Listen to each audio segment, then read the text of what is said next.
Welcome. Please comment where you're watching from in the world. So I matched up with a guy on Bumble called Chad. He was very into hiking, and guess what his first question was to me? Do I want to go for a hike? Me, a New Yorker with a healthy fear of trees after dark. Nah, bro. Absolutely not. I'm allergic to going missing. He sends a smiley. It's safe, I promise. There's a trail upstate. Super quiet. Exactly the problem, Sir Woods. I'm not auditioning for Dateline. He keeps pushing. Okay, how about a drive then? Windows down, music, we vibe. Oh, so I can get kidnapped with a playlist? No thanks. I don't do enclosed moving objects with strangers. That's how people end up as GPS coordinates. He pivots to chivalry cosplay. I'll pick you up. What's your address? And now I'm laughing. There are 8 billion ways to be a gentleman that don't involve knowing where I sleep. We can meet in public like modern mammals. Dude gets testy. Why are you being difficult? I just want to treat you like a lady. I'll settle for you treating me like a person with a nervous system. I block him. We're done. I kiss my phone like I just performed an exorcism and go make pasta like the well-adjusted goblin I am. 20 minutes later, ping. Facebook Messenger. Profile pic of a car in a CVS parking lot. And the message? Hey, why did you block me? First of all, why are you typing from a CVS lot like you're about to buy duct tape and a shovel? Second, how did you even find me? I didn't give you my last name, number, or my very government middle initial that my mother only uses when I'm in trouble. Hey, I reply, thumbs already sweating. This is exactly why. He goes, LOL, you're paranoid. I just want to talk. Let me pick you up. Don't you want a gentleman? Sir, a gentleman doesn't sniff through my digital laundry like a bloodhound on espresso. Block. 30 minutes later, ping. Instagram. New account. 0 posts. Follows 2 people, me and Jesus. Don't be like this. It's safe with me. Deadass creepy, I type. Block again. Then I sit there in my dark apartment, phone screen glowing like a tiny moon, pretending I'm not scanning the hallway for footsteps like I'm the final girl in Act 2. I make tea. I call my best friend, Key. She answers on the second ring like she's been expecting me to be an idiot. What did you do? I matched with a man who thinks quiet is a selling point. You live in Brooklyn, she says. Quiet is code for murder. We do the ritual, a little cyber forensics. I reverse image search his Bumble pics. Boom. There he is, or there his face is, tagged as an amateur trail runner on some Colorado event page, along with a different name. I scroll deeper and find the same photo with a third name on a Czech adventure blog.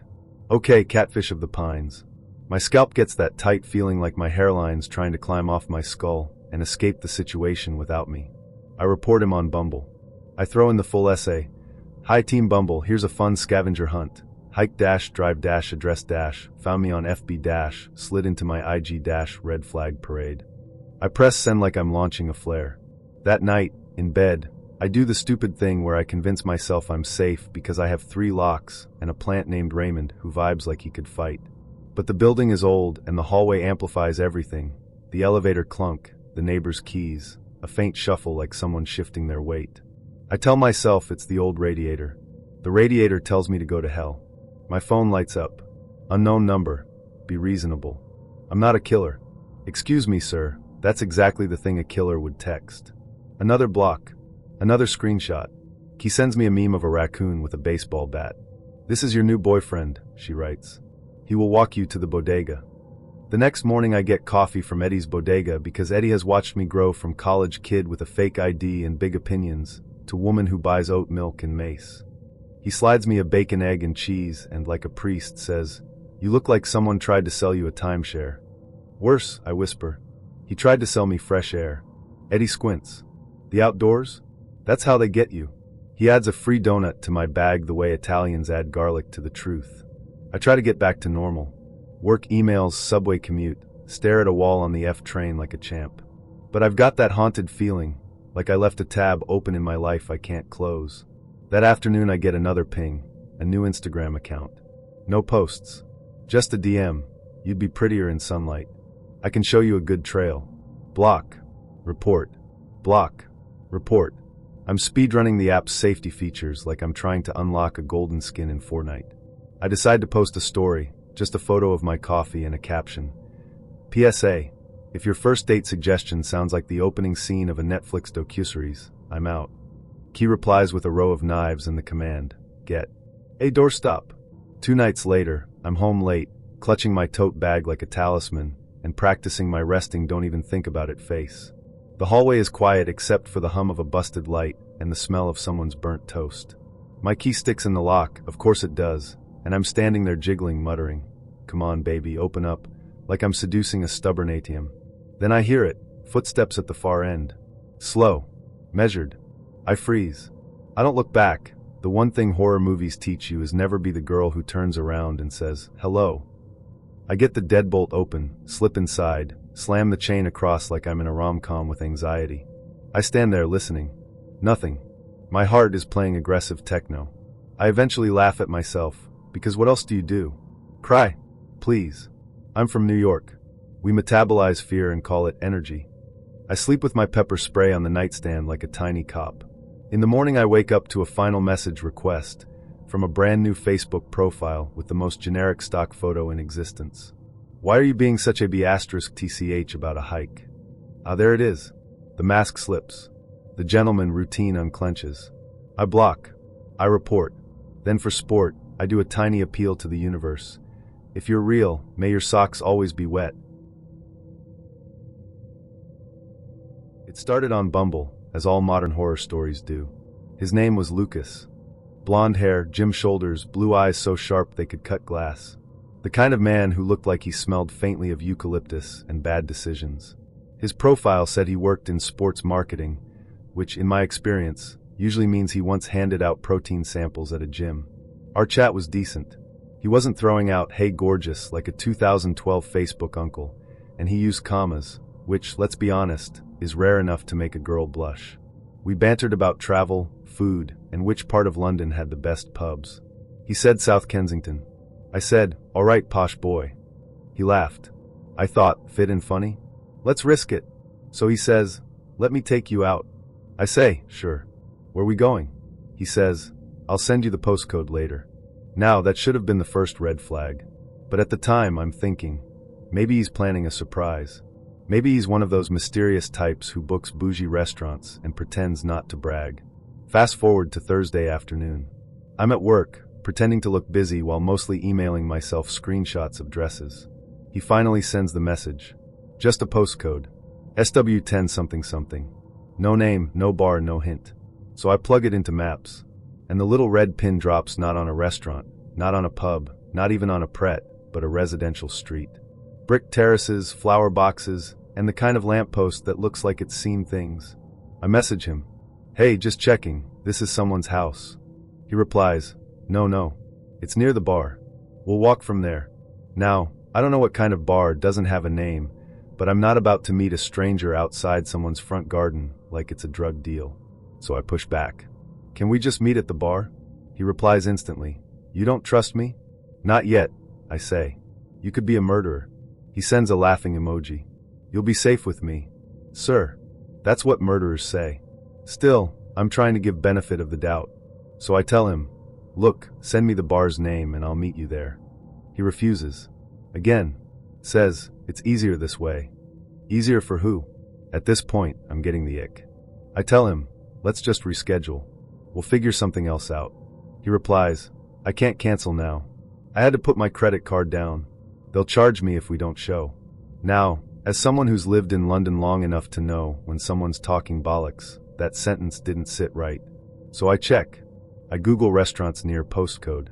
Only 3 pop up, a kebab place, a wine bar, and a cafe that looks like it sells regrets with every latte. I click book a table. It lets me do it instantly, no card required. So now I'm like, either this man is lying, or he's planning to harvest my kidneys. I tell him I'm out. Sorry, not feeling it. And he goes quiet. No protest, no maybe another time. Just radio silence. For about 10 minutes. Then my phone pings. WhatsApp. Not Bumble. Which is odd because I never gave him my number. His message. Don't be dramatic. I'm not a bad guy. I freeze. How did he even? He follows it up with, you like the place. It's private. I nearly drop my phone into my cup of tea. Private? Private? That's not a date, that's a crime scene. So I do what every self-respecting millennial does when something feels off. I become a detective. I grab a photo from his Bumble profile and upload it to a reverse image search site called FaceCheck. It loads, and then boom, the face pops up. The exact same photo. Same smile, same lighting, same abs. Except it's from an Instagram account belonging to a fitness model in Germany. Different name, different city. Real account, verified, 120K followers. My stomach drops. I check another photo. Same thing. Another man, same face, this time on a protein supplement advert. I scroll back through our chat, every flirty message suddenly taking on a new tone. You'll be safe with me. It's private. You'll like the view. I want to be sick. I text my best mate Nisha. Bro, I think I matched with a fake gym model who wanted to kidnap me. She replies instantly. What the actual F******. I send her screenshots, the postcode, the German guy's profile. She FaceTimes me 5 seconds later, wrapped in a towel and holding a glass of rose. Do not go anywhere, she says. He's probably got a shovel in the boot. We laugh, but not really. Then my phone vibrates again. It's him. I'm near the postcode. You're late. I don't reply. I block his number. Within 2 minutes, a new WhatsApp pops up from a different number. Why are you ignoring me? I can wait. I block that too. Then I go straight to Bumble and file the report of my life. Screenshots, names, the works. I basically write an essay titled, How to Identify a Potential Murderer. Afterwards, I just sit there in my flat. It's cold, it smells faintly of toast, and the radiator's doing its usual impression of a dying walrus. Outside, the city hums like it's unaware I nearly joined a missing persons poster. I close my curtains, check the locks twice, and make a promise to myself. No more men with mysterious postcodes. You ever have a date vanish in real life? Like, not metaphorically ghost you after a few texts, but physically disappear mid-dinner? Because that happened to me, and it's still the weirdest, most unsettling night of my life. We met on Hinge, of course. His name was Callum, 32, said he worked in tech, which in London usually means I sit in meetings and drink cold brew. He had that clean-cut charm, light stubble, cuffed shirt, tattoos just peeking at the sleeves. He was funny, confident, and he texted like someone who had a Spotify playlist ready for every mood. We picked a restaurant in Shoreditch, small plates, dim lighting, cocktails named after constellations. The kind of place that looks effortless but costs an hour's wage. He was already at the table when I arrived. He stood to greet me, nice touch, and everything started off normal. He told me about his last trip to Croatia, asked about my work, my family, what I liked to cook. Nothing felt off. He kept the conversation light, like he was trying to prove how easygoing he was. It was fine. Normal. Maybe too normal. Halfway through, though, I noticed he was checking his phone under the table. Subtle, like a reflex. Every few minutes, a quick glance. I made a joke about it. He laughed, said his friend was dealing with something, and then set the phone face down beside his plate. He looked embarrassed. I brushed it off. Dinner went smoothly enough. He ordered the bill before I even realized he'd finished his drink. I'll get this, he said, flashing that half-smile people do when they want you to notice how polite they are. I offered to split, he insisted, and I didn't push. I excused myself to the bathroom. It was one of those long, narrow hallways that smell faintly of sanitizer and gin. I checked my phone, one new message from my best friend. Marta, how's the Hinge guy? Murder vibes or nah? I texted back. Me, so far just boring accountant vibes. I was gone maybe 3 minutes. Maybe 4. When I came back, he was gone. No jacket, no glass, no sign of him. Just the check sitting there on the table with his card beside it. The chair still slightly pulled out. The napkin folded neatly. His half-empty water glass sweating onto the menu. I stood there for a good 30 seconds thinking, maybe he went to the loo, or outside to take a call. Then the waitress came over, hesitating. Everything all right? She asked. Yeah, I said automatically. He just stepped out, I think. She glanced toward the door. He paid for both. Said you'd already left. That sentence hit weird. Sorry, he said I left. Yeah. He handed me his card, said you weren't feeling well, and went home. I laughed. It came out too loud. Right. Okay. Thanks. I left, still expecting him to text an explanation. Nothing. I walked down Shoreditch High Street, the kind of cold where your fingertips start to burn, scrolling through messages that didn't exist. No missed calls. No apologies. Just the quiet humiliation of realizing someone bailed mid-date. When I finally got home, I opened Instagram just to distract myself. There he was. Already. A story posted 20 minutes ago. A black and white mirror selfie captioned, "Some people just don't appreciate real connection." I felt my stomach twist. It wasn't the petty post, it was the speed. The precision. Like he'd planned the whole thing. I blocked him and went to bed. You clock it the second he walks in. Not a gym bag. The canvas is too stiff, the zipper teeth too polished. It's an overnight, the kind that expects to cross your threshold like a VIP without checking in. You're at a bistro in the East Village, and the bag sits on the bench beside him like a smug little roommate. "Work was brutal," he says. "Didn't have time to drop this at home." You smile tight. You're Queensborn. You can smell a plan. He does all the early date theater. Asks about your day, laughs at the right places, mirrors your cadence. But the bag keeps glinting in the corner of your eye like a tongue depressor. He orders a Negroni and forgets to ask what you want. He fixes that, whatever she's having. But late apologies are just props. You swab your phone under the table, texting your group chat. 8:12 p.m., group chaos Muppets. He brought luggage. Marta, luggage? You not Jim. Overnight. Zipper's cocky. Joe, abort mission. He's fine. Mid. Tells a story about a promotion, a skiing trip, the exact shade of char his steak should be. He pulls out his card too fast when the check arrives. Showmanship, not generosity, and makes sure you notice the metal clink. The bag leans against his thigh like a cat claiming a couch. The waiter clears plates. He glances at the door, then at you, then at the door again. On the sidewalk he inhales, shivering for effect. "Cold," he says, performing. "I'll call us a car." "Us." He hands you his phone, rideshare app open, address box blinking. "Put in your address." Your stomach goes flat as black coffee. You pass the phone back. "You first." He chuckles like you're adorable. "No, we're going back to yours." No, we're not," you say, voice bright as a deli bell. "This isn't a shelter. I'm not taking in strays. You to your home, me to mine." The smile he gives you isn't for public consumption. Something drains out of his face. The bag suddenly looks heavier. "Then no car," he says, crisp as receipt paper. He holds the phone hostage, thumb hovering, as if you'll change shape and turn into a door. You shrug. "That's fine." You wave the doorman a block down like you're hailing a taxi in a movie. "Peace out, Girl Scout." You order your own. He resets his expression like a TV trying a new input. "You're overreacting," he says. "I was trying to be romantic." "Travel-sized toothpaste isn't romance," you say. "It's logistics." Your car pulls up, you get in. On the ride, your phone buzzes with a hopeful vibration. 9:46 p.m., Marco. "Marco, misunderstanding, babe. Wasn't assuming anything." "Marco, you seemed into me at dinner." You let the messages collect like lint. In Queens, you hop out, tip the driver, and let your building swallow you. Keys, elevator, hallway, the soothing symmetry of numbers. You lock twice. The bag is out there with him, not in here with you. You brush your teeth with exaggerated care and cue a nature documentary. Something about coral reefs and patient predation. You fall asleep to fish that glow to lure. At 2:13 a.m. your phone lights the room. A new message. 2:13 a.m., unknown. Unknown. You left your scarf in the booth. You bolt upright. You weren't wearing a scarf. Thumb hovering, you block the number. The ceiling hum is suddenly a conversation you can't parse. Morning arrives chewing gum. Coffee helps.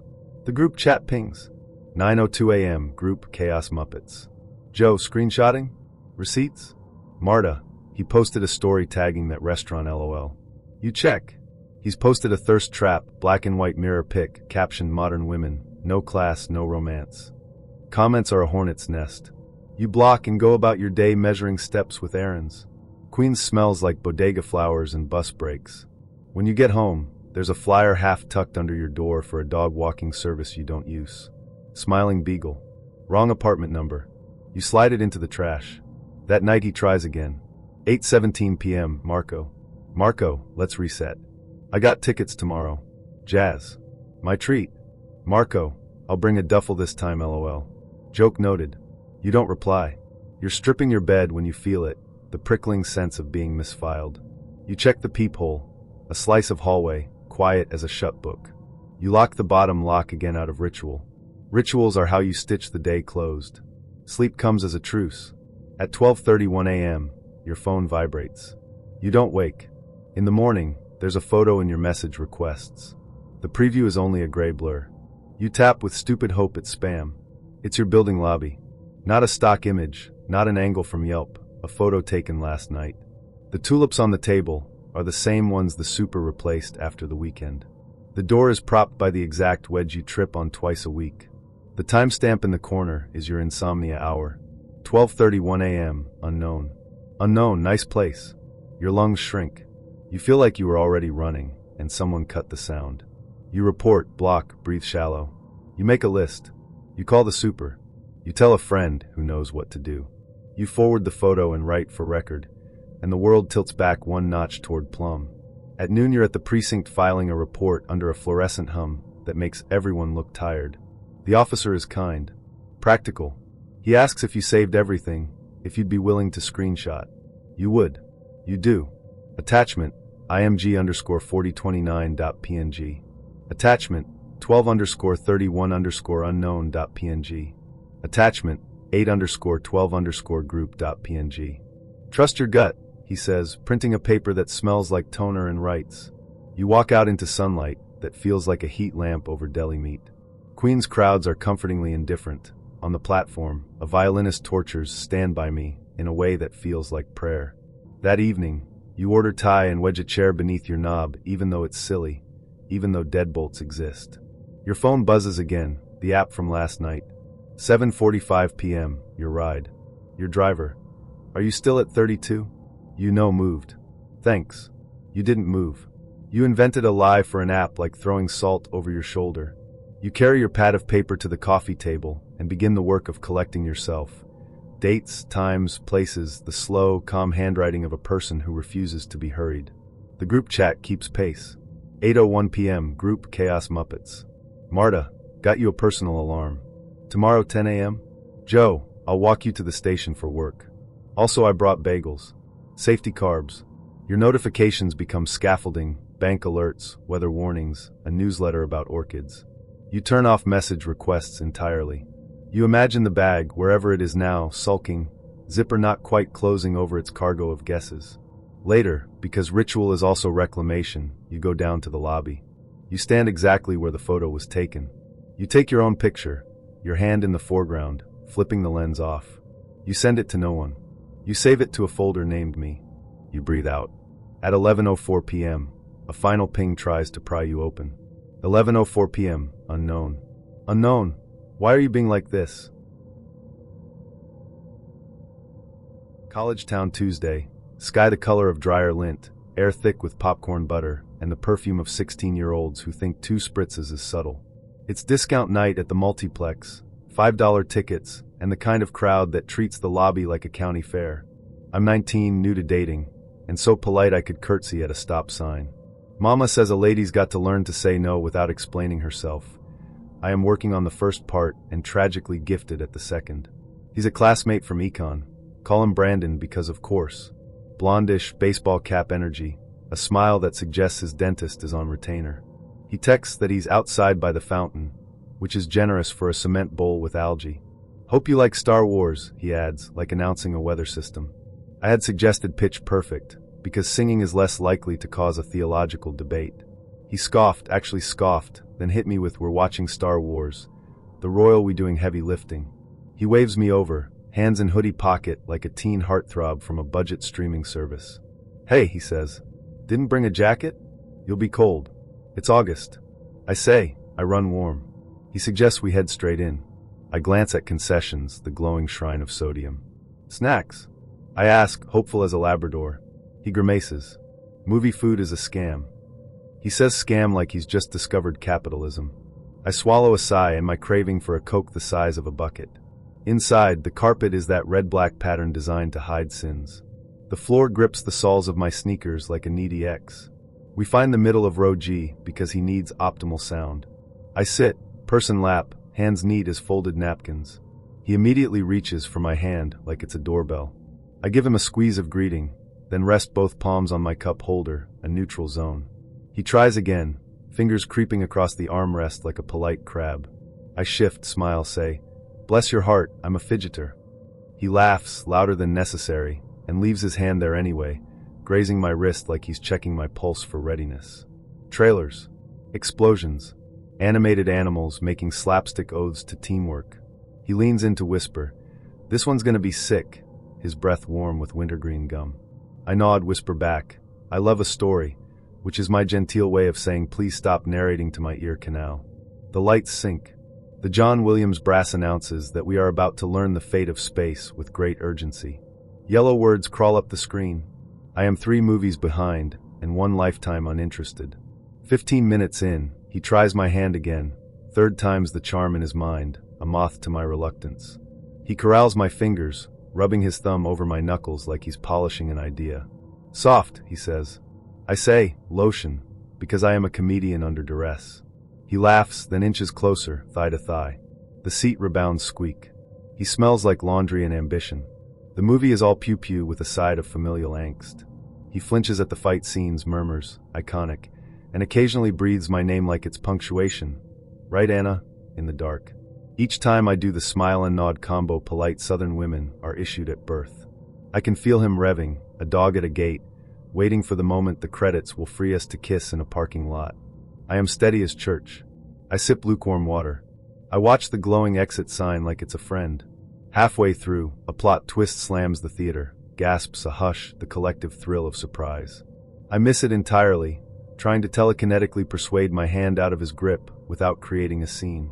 He squeezes my fingers as though he delivered the twist personally. "Told you," he whispers triumphant.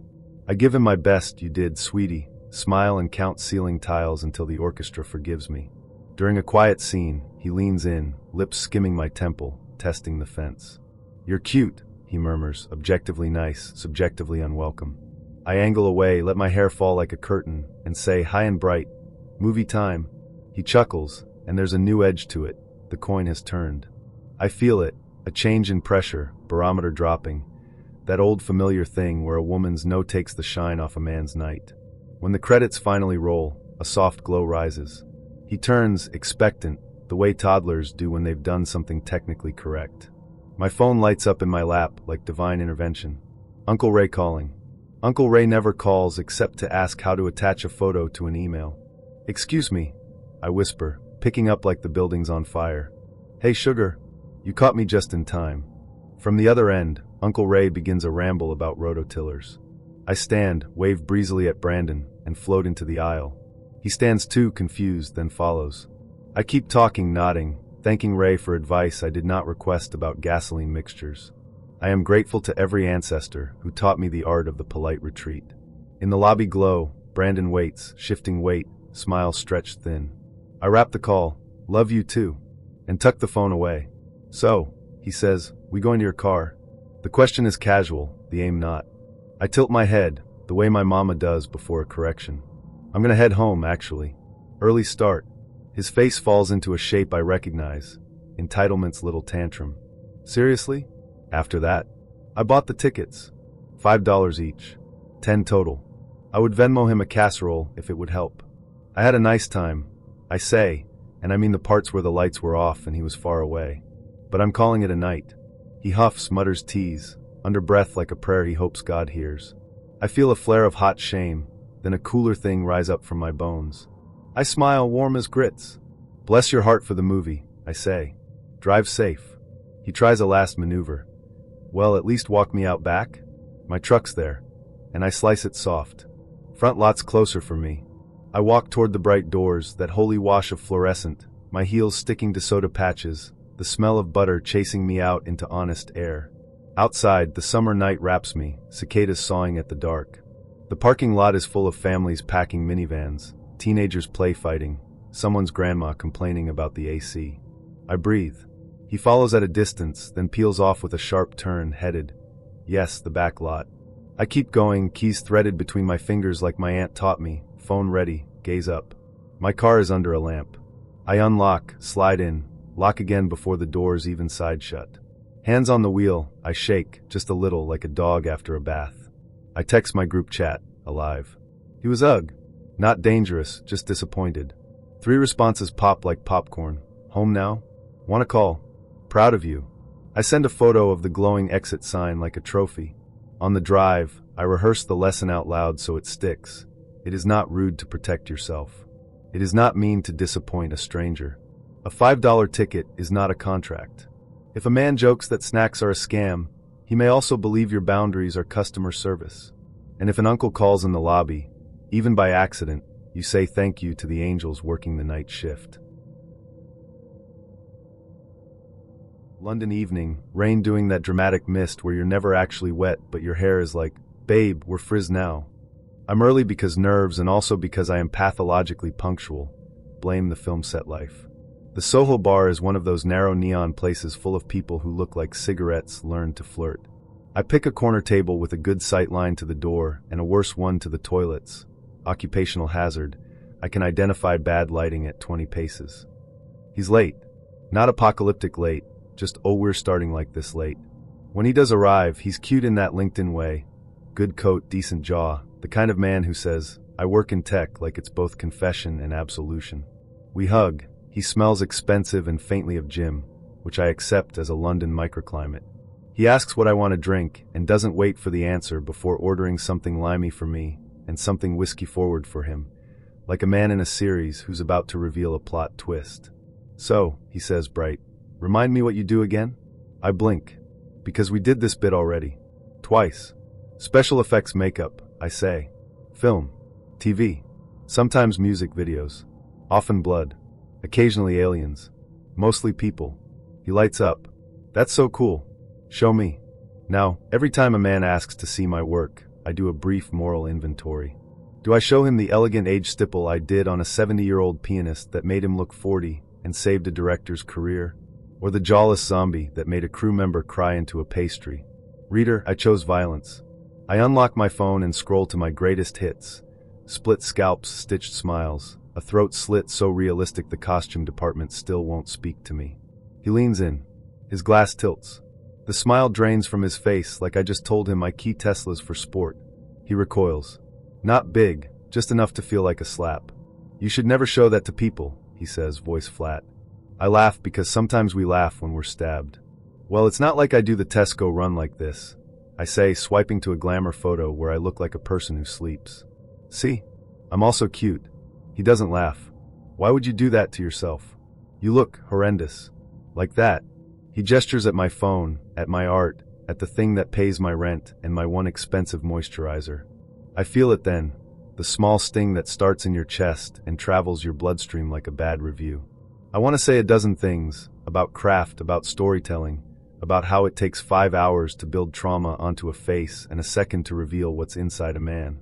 Instead, because I am me, I smile and sip my limey thing and say, well, the zombies tip better than bankers.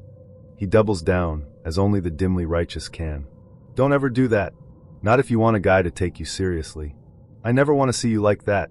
The room gets louder. Or maybe I do. Somewhere someone laughs, the bar lights buzz. I watch his hands, how they tighten on the glass, the knuckles paler, the fingers splayed like he's warding off evil. I resist the urge to apologize to my own phone.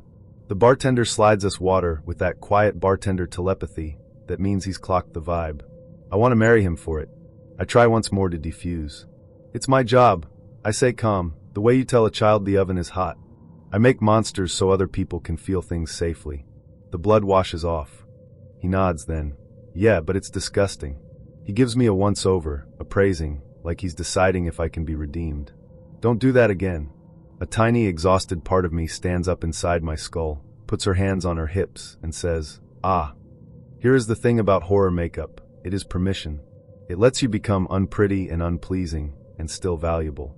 It lets you wear a face the world cannot flirt with, and still be worth the shot list. It is, in its own way, an act of freedom. And this man, this neat, punctualish man with his hands and his rules, has declared war on freedom because it makes him uncomfortable at a bar. I look at the photos again. My zombie girl with latex peeling like moons, the fake bullet exit wound on a stuntman who called his mum between takes, the stitched smile that took me 3 passes to get right. I think about sitting cross-legged on the floor at 3 a.m., mixing a bruised tone so the purple reads through camera, about the older actress who hugged me after I softened her jaw and whispered, "Thank you for giving me back 5 years of work." I think about the first time I saw a finished scene and recognized my fingerprints on a monster. There I am, on that cheekbone, in that shadow, in that tiny nick of gel blood that caught the light like a secret. I put my phone away. We're not going to work, I say gently. He blinks. What? Why? Because I'm honest? Because you're unkind, I say, and that's the whole thing, isn't it? He bristles. I'm just saying what all men think. I grin because he's wrong, and because even if he were right, I'll keep choosing the handful who don't. Then I'll keep dating the exceptions. I stand. It's raining harder now, the street glossy, the neon doubled in puddles. I leave cash for my drink because the card machine is doing theater and I want a clean exit. He starts to protest, to bargain, to declare he could overlook it if I promise never to bring up the gore again, as though my work is a habit like biting nails. We matched on Tinder earlier that day. Evan, 29, finance, 6 feet 0 inches, verified, like a man assembled in a lab to appeal to women who enjoy W-2s and jawlines. He messaged more than once when I didn't answer, but I chalked it up to enthusiasm, not whatever it turned into. He wanted to see a movie tonight for sure, and sent showtimes like a travel agent. I suggested we meet early to talk before, because even I, people pleaser of the prairie, know you can't learn much about a man during a 2-hour superhero explosion. He agreed. 10 minutes before I leave, he texts, "Car's in the shop. Ubering. Could you pick me up?" Red flag flaps in a gentle Iowa breeze. I politely nope. Let's just meet there. He sends a thumbs up. Crisis averted. He arrives first. When I pull up, he calls, "Come park by the side, more shade." Shade? Sir, it's 7:30 p.m. and the sun is clocking out. I'm good out front, I say, chirpy as a church lady. You can hop in here. He does, sliding into the passenger seat with a smile that has worked before. He's handsome in that corn-fed butt city shoes way. We exchange the awkward first date inventory, jobs, siblings, hobbies. He says finance again, and I say nonprofit, like an apology. He laughs, touches my knee like we're in week 4, and I gently move his hand to neutral. He blinks, recalibrates, compliments my car instead. Could steal this right out from under you, he jokes. I let out the Midwestern ha. That means we're done with that topic. There's a tiny emergency I have to disclose. So, I say, I just noticed a cold sore. It's contagious, and I wanted to tell you so there aren't surprises. My voice goes kindergarten teacher. He grins. I just got over one. I still want to kiss you. He leans in like we're a Netflix countdown. I put a palm on his chest, polite, firm. Let's chat a bit first. He chuckles, but something drains from his eyes, like the bartender just said last call. We talk. He keeps recalculating. Every topic is a ramp to "so can I kiss you?" and every time I deflect, the air tightens. He starts peppering me with questions that feel like traps. Are you spontaneous? Are you adventurous? You seem open-minded. I give him Midwestern diplomatic answers. Oh, for sure, within reason. Ha, sometimes. You betcha, with boundaries. He laughs too loudly. Boundaries are hot, he says, and the way he says hot makes me want to shower. He suggests we move the car to the back lot where it's quieter. I gesture to the cavernous, well-lit front entrance where families are filing in to see animated animals learn teamwork. I'm good here, I say. He looks at the empty back row like it's whispering to him. More privacy, he tries. I like witnesses, I answer, cheerful as casserole. His jaw works. He tries again. Okay, but let's kiss at least. You're killing me. I remind him of the cold sore because facts exist. He shrugs. I don't care. I do. I have to say it 3 different ways before the message lands. Not tonight, not now, not happening. That's when the temperature drops. He tilts his head, studies me like a spreadsheet. So why am I here? He asks, light tone, heavy vibe. I laugh and keep it breezy. Because we're about to see a movie and you're fun to talk to? He smirks. We can have more fun without the movie. He takes my hand and tries to relocate it to his lap like I'm an employee being reassigned. I withdraw, deliberate and slow, like moving away from a dog you don't know. I'm not doing that, I say, calm as a cornfield. We can still go to the movie. He sits back, something ugly settling in. So you led me on. The words are flat, prepped, like he's practiced them. I blink, politely baffled. By meeting you in a public place and talking? I keep my voice low. In another life I would argue, but this life has taught me about escalation. He laughs short. Girls like you always do this. He looks out at the parking lot, then back at me. You know I could kill you and take your car right now, he says. He says it like a joke, like the punchline is my fear. I smile the way you smile at a toddler with scissors. Good thing we're under a camera and Cheryl from concessions can see my license plate, I say. I point cheerfully to the security dome above US, because if Midwesterners are known for anything, it is weaponizing politeness. He clocks the camera, does the math, shifts. Fine, he says, sulky. Let's still go. I don't often listen to my gut because it mostly wants queso, but right then my gut stands up, puts on a little orange vest, and waves a flag. Nope. I check the showtime again, and notice the tiny 2 tickets sold icon. That would be us. Alone. In the dark. For 2 hours. My smile doesn't budge. You know, I'm actually not feeling it anymore, I say. I don't want to waste your time. He scoffs. My time's not valuable. The sentence hangs in the air like a rain cloud. I nod like he said something profound. All right then. He asks me to wait while he calls an Uber. It's half ask, half order. I say of course, because if there's one thing I know, it's that offended men like witnesses too. He tries once more for the back lot, just to be out of the way, and I keep us right here under the light like a moth with a mortgage. While we wait, he alternates between silent seething and weird jokes. He asks what neighborhood I live in. I talk about corn dogs for 5 minutes. He asks what kind of car I drive. We are sitting in it. I say blue. He leans over, tries one last graze of my thigh, testing the fence, and I gently move his hand again. You're really not like other girls, he mutters. I say thank you, like he handed me a napkin. The Uber pulls up. I give a tiny wave, Midwest to the bone. Drive safe, I chirp. He looks at me like I've just spoken fluent seal. He shuts the door harder than doors prefer and is gone, swallowed by taillights. I sit there another 5 minutes, letting my hands stop shaking. The light hums above like an old hymn. I text my group chat, I'm fine. He was weird. I'm not going in. 3 bubbles appear immediately. Where are you? Drop a pin. Do you want to call? I tell them I'm okay because I am. Okay, and also learning. On the drive home, I practice the story out loud so it doesn't fossilize inside me. I met a man. He wanted more than I offered. When I said no, he tried pressure, then jokes, then fear. I didn't argue. I didn't convince. I just didn't move. At a stoplight, I catch my reflection. Tired eyes, lip balm, the stubborn little set to my jaw I got from my grandmother who could churn butter in a room. I smile at her. We're fine, honey. We're all the things people mistake for weakness. Polite, soft-spoken, accommodating.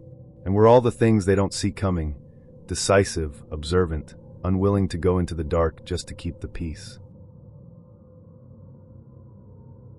Arizona, summer.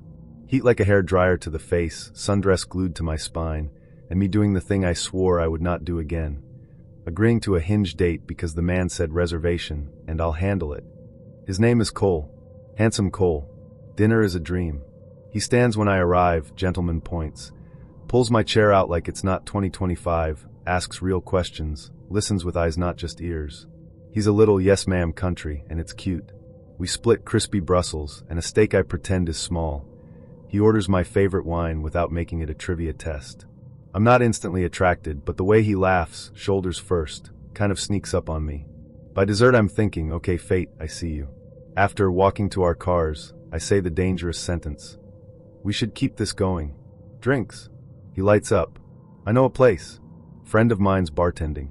That phrase should come with a warning label, but I'm glowy and full of sodium, so we go. The bar is one of those dim, desert-chic places with Edison bulbs and a bartender who could end a marriage by making eye contact. She's gorgeous, flirty, leans over the wood in a way that says, if you don't treat her right, I will. She winks at me, then at him. I'm stealing your girl. It's a joke until it isn't. We get cocktails. Then she slides across 2 green tea shots that are the color of a moonless night. I hold one up like it's a science experiment. Why is my green tea goth? She laughs, house recipe. You'll love it. It's on the house. It's all on the house. Every time I glance up, she's topping us off, her hand on my wrist, his hand on my knee, the music loud enough that consent feels hypothetical. I keep meaning to say, water, and then the glass is empty and the room leans left. We toast to nothing, to everything. I taste sugar and something medicinal. I think about the gym I forgot to go to, and the texts I will send my group chat later. A song I love comes on and suddenly the edges of the night soften, like a filter. I grin at Cole. He grins back, proud of his great idea, the one where we kept the night going. And then hard cut. I'm face down in grass. Not a metaphor. Cheek in lawn. The earth smells like hose water in summer. There is vomit in my hair. There is vomit everywhere. My body is a ragdoll, and my brain is in a different zip code. I hear Cole before I see him. Babe? Hey. Hey. Voices around us, his friends, I think, hovering ghostly. Someone says, should we call an Uber? He says, if she throws up in an Uber, she'll get banned. Me groaning, ban me. Please. Get me home. I am on my hands and knees. I am crying and not crying. I am begging and also stubborn. Time is a skipping CD. They sit with me on his front lawn for 45 minutes. He'll tell me later, while I sleep the sleep of the damned under the porch light, queen of the HOA cameras. Every few minutes I wake just to throw up heroically, then pass out like a theater kid after the matinee. At some point Cole tries to pick me up, arms under mine, polite but firm, like he's learned this from lifeguard training or tutorials titled, How to Move a Drunk Girl Safely. I brace on all fours. He wraps his hands across my middle to hoist me, and my body does the worst possible thing. It betrays me. It squeaks. It farts. Loud. Unambiguous. Biblical. Silence. The entire suburban night holds its breath. Somewhere, a sprinkler commits seppuku. I am instantly, tragically sober for one long heartbeat of absolute humiliation, and then the world tilts again and I'm gone. Cole, saint or soldier, doesn't flinch. He just says, you're okay. We're okay, in a voice that makes me want to live in a better universe. His friends look at the sky like they've never seen stars. Somehow I'm inside. Somehow there is a couch. Somehow I refuse the couch and sleep on the floor because I am the carpet now. Cole asks me to come to the bed because it's more comfortable, and I say something like, no, leave me in the void. I throw up on his carpet, which is an act of domestic terrorism I will apologize for in 6 separate texts. He towels my hair. He brings water. I swat at him like a gremlin. He waits. Morning cracks open like an egg. My mouth tastes like a battery. Sunlight slices through blinds and lands on a stranger's dresser. There's an arm around me. His. Heavy, warm, not unwelcome in theory, wildly unwelcome in practice given I smell like the aftermath of a frat party. My dress is mostly on. I am intact, ashamed, vibrating with the kind of dread you can hear. I slither out of bed like a burglar, find my phone under an accusatory pair of dumbbells, and order an Uber with the stealth of a raccoon. I tiptoe, I creak, I fail, he stirs. Hey, he murmurs. You okay? I nod, so mortified I may actually ascend. He smiles, gentle. You don't need to be embarrassed. I want to see you again. It's so sweet I could cry into a cactus. Later, from the safety of my shower, he texts. You gave me your number last night. Do I remember? No. Do I want to? Also no. Under the hot water, I inventory bruises that feel like borrowed time and try to stitch together the real. Normal dinner, weird shots, blackout, lawn, the universe's worst trumpet solo. The bartenders, I'm going to steal your girl, echoes in my skull. Did she spike me? Did someone? Was it a mispor? Was it me being naive, trying to be fun, leaving the edges of myself unattended? All I know is I don't lose time like that. Not from a couple cocktails and 2 novelty shots. I know my body. I know my line. Last night wasn't crossed, it was pole vaulted. I text my group chat. I think I was drugged. They materialize like avenging angels, links to resources, a reminder to hydrate, an offer to come sit with me, silence where I need it. One sends, we love you. This wasn't your fault. Another, do not apologize to that man for physics. His name was Etienne, which already felt like a choice. He had that very left bank thing, navy sweater, book poking out of his tote, Camus of course, a tiny scar on his lip that said either childhood roof or charming cat. We met near Odeon for coffee that he insisted be un vrai café, pas de sirop.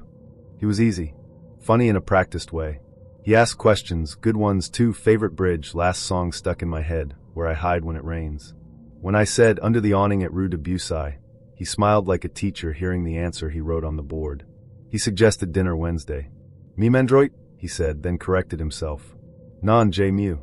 Mew was a little bistro in the 6, with chalkboard menus and wine glasses that made everyone's hands look elegant. He knew the server by name. Bonsoir Zoe, he said, like a man in a commercial for bread. We split a tarte fine aux oignons. He told me a story about getting lost in Belleville and finding a hidden garden, and his eyes did the exact twinkle you do when a story lands.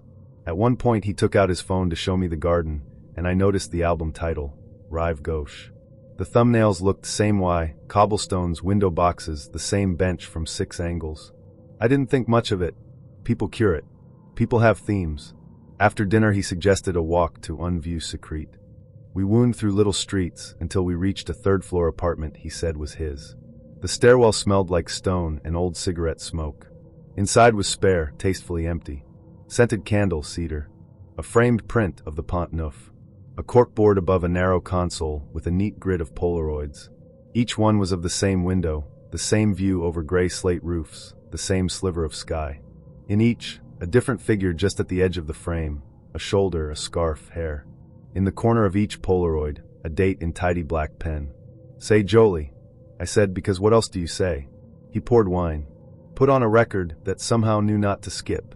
When he went to the kitchen, I leaned closer to the corkboard and saw something that soured my mouth. A thin strip of masking tape at the bottom of the board with a label, as if for a museum. Fenêtre number 12, autumn. The wine tasted like routine. He came back, found me looking, and kissed me before I could ask anything. It was a good kiss. That made it worse. I left before midnight with an airy excuse and a metro ticket that wouldn't validate until I swore at it under my breath in English. On the platform, I texted my friend Anaïs. Me, Etienne is curated. Anaïs, curated come comment. Me, corkboard of Polaroids of the same window. Anaïs run. I didn't run. I am, historically, very polite. The creep started in little clicks. Thursday morning, Anaïs sent a screenshot from her cousin's WhatsApp. LOL, this guy took me to that onion tart place. Same walk, same playlist. Secret view my ass. It was a different name, different day. Same bistro. Same route. Saturday I tested a theory. Pick somewhere I've never been, I texted him. Etienne, challenge accepted. 19H? I'll surprise you. Me, no tour of your window tonight, winky face. Etienne, face with tears of joy, jealous already. He took me to the same bistro. Different table. He made a show of not looking at the chalkboard and ordering from memory. He told a story about a storm blowing a cafe umbrella halfway down the street. His pacing perfect, his laugh on cue. When he reached for my hand, I asked too lightly, "How many times have you told that one?" He blinked. "Which?" "The umbrella." He smiled. "Ah, you caught me. It's a classic." Walking back to his place, he pointed out a graffiti heart on a wall. "Paris adore les petits signes," he said, and I felt like I could see the script in the air between us. At his door, he offered un petit tour, voice dipping a practiced comma. Inside, the candle had been replaced by another of the exact same scent. The record was different, but felt like the same song in a different coat. The corkboard had a new row. A fresh Polaroid pinned at the edge, tonight's view. The date already written. My chest tightened. He'd gone to the window while I was taking off my coat. "Tu veux du the?" he asked soft. "Mont." I said no. I said I had an early morning. He said my name like a ribbon being pulled through a book, and got it wrong by one letter. Claire. The way the hostess had written it on a reservation once. The way someone might log a detail they think is small. "I should go," I said, and when he tried to look wounded, I smiled with my whole face the way women do before they close a door. He walked me to the landing. "À bientôt," he asked. Even the way he leaned on the doorframe felt memorized. On the metro I sat with the receipt he'd slipped into my coat pocket without me noticing. On the back, a tiny sketch in blue pen, a window. Sunday morning I met Anaïs for coffee at Place Dauphine. We compared notes. She'd gone out with him 6 months before. Same places. Same corkboard. Her Polaroid had a different date, same view, a different scarf corner in the edge. We looked ridiculous, 2 women in a postcard, squinting at tiny squares like oracles. "Why?" she asked. "Why us? Why the repetition?" "To remember," I said, and we both laughed because that sounded nicer than collecting. I blocked him on Hinge, then WhatsApp, then Instagram. He tried a new number the next day. "Tu as ugly ton foulard." I hadn't worn one. I didn't answer. I took a long route home, eyes on windows. That night, as I closed my own curtains, my phone pinged again. A photo request via AirDrop popped up on my screen. Etienne would like to share a photo. My AirDrop settings were on contacts only. My heart went hard and empty at the same time. I declined. The request popped again. And again. The name changed. iPhone to E, Fenêtre number 13. I turned AirDrop off and stood very still in my kitchen until the hum of the fridge sounded like traffic. I slept with the light on, not because I'm dramatic, but because I am tender with myself. 2 days later, I went to the bistro to tell Zoe, because fairy tales have waitresses who know things. She listened, lips pressed, then took out a thin notebook from under the till. On the inside cover she doodled a little window. Below it, a list of first names. Not just mine. We comp dessert when girls come back alone, she said, almost sorry. We call it Le Musée. The museum? She shrugged. People like a routine. Some routines like people. I left with a free creme brulee and the kind of friendship where someone says be careful and means I've seen the pattern. That night, just before I put my phone face down, a final message came through from a new number with a foreign country code. Love you is better with you. Number 14 soon?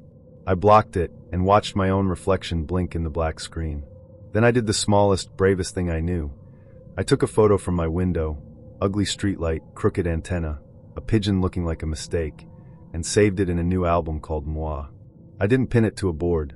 I didn't write a date. I remembered it anyway.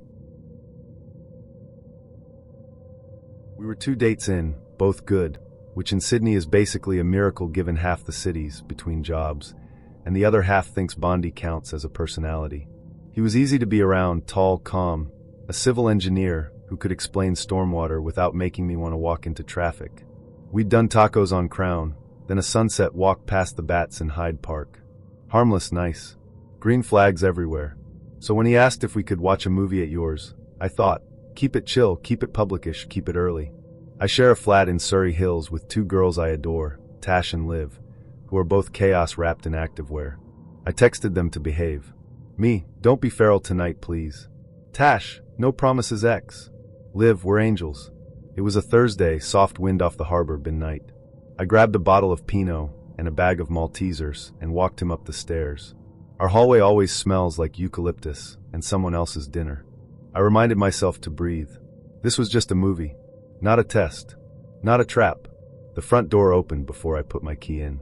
Tash, red-cheeked, giggling, mid-TikTok dance in socks. Liv behind her, waving a wooden spoon like a wand. The kitchen looked like a pasta bomb had gone off. There was flour on the kettle. There was glitter on the cat, which is impressive because we do not own a cat. Hi, I said too loud. This is.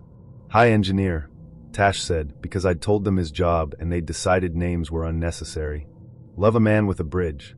He took it well, to his credit. Shoes off at the door, bottle handed over, smile easy. Day. I can do stormwater but not structural, he said, and they cackled like kookaburras at dawn. We retreated to the lounge. Our sofa is a hand-me-down that size when you sit. The TV lives on a wobbly IKEA unit, permanently one sneeze from collapse. I cued a safe rom-com. Tash and Liv kept up a steady chorus from the kitchen. Clinks, squeals, a blender for some reason. Someone yelled showy, and something glass broke in a cheerful way. I pressed pause. So sorry, I mouthed. All good, he said. He meant it. His knee touched mine and stayed there in a way that felt like a promise rather than a push. 5 minutes in, Tash burst through carrying a pot like a trophy. Does anyone know where the Parmesan? She stalled, seeing us.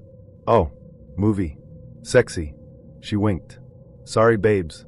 No stress, he said, bless him. It got worse. Liv put on a playlist that sounded like a blender fell in love with a whistle. They tried 3 outfits each because they decided to go out. Heels in the lounge, perfume cloud drifting, a chorus of Does This Look Weird? On the 3rd lap past the TV, Tash repeated a sentence my date had said 10 minutes earlier, word for word, about a bridge in Parramatta. I looked at him. He looked at me. We both did the same polite smile, but something in my neck went cold. The kitchen is round the corner. He'd said that line quietly. I shrugged it off. Apartments have ears. Sydney walls are paper. We tried again.